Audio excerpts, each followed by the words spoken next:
Et à présent, nous avons en ligne Dr Mohamed Awad Tagheddine, ancien ministre de la Santé et de la Population et ancien président de l'Université Ain Shams.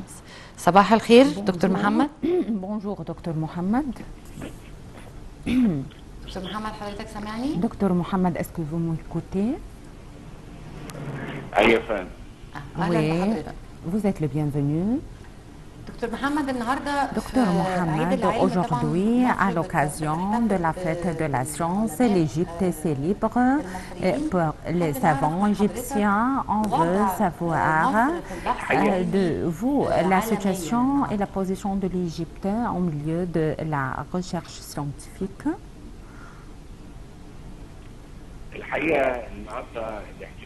En vérité, aujourd'hui, c'est la fête de la science. L'État accorde un grand intérêt à la science et aux savants.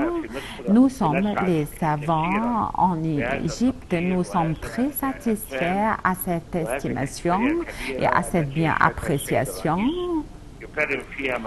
Parce que l'excellent président avait honoré un certain nombre de savants par les prix du Nil, vu de leurs efforts déployés dans le domaine de la science et vu de leurs travaux.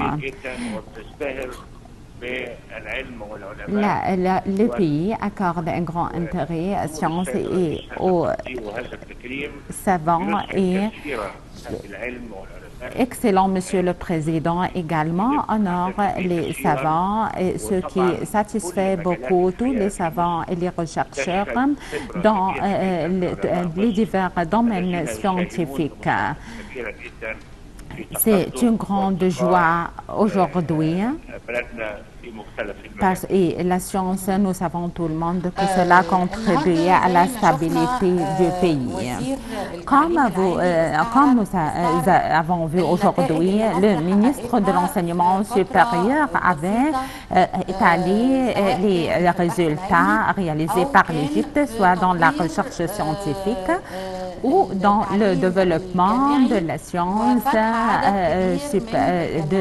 universitaire et l'inauguration d'un certain nombre des universités dans un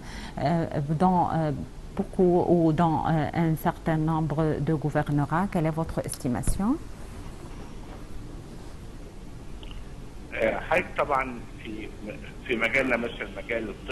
Dans le domaine de la médecine, de l'ingénierie, de l'agriculture, de la recherche scientifique, dans les divers domaines, il y avait un grand intérêt accordé à ces techniques dans les divers domaines et dans les spécialisations médicales.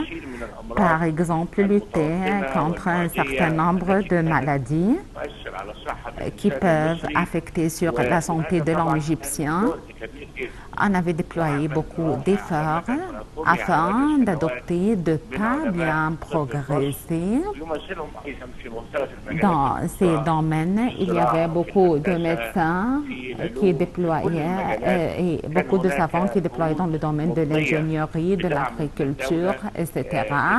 Sous les auspices de notre pays, d'un côté, et d'autre part, on avait adopté beaucoup de méthodes pratiques et scientifiques afin de contribuer à soutenir les domaines scientifiques en Égypte. Dr Mohamed Awad Tagheddine, je vous remercie infiniment à cette intervention. Ancien ministre de la Santé et de la Population et ancien président de l'Université Ain Shams. Et à présent, chers téléspectateurs, nous vous proposons de suivre ensemble le profil d'un des grands de la science égyptienne, Dr Ahmad Zouheil, qui est prix Nobel pour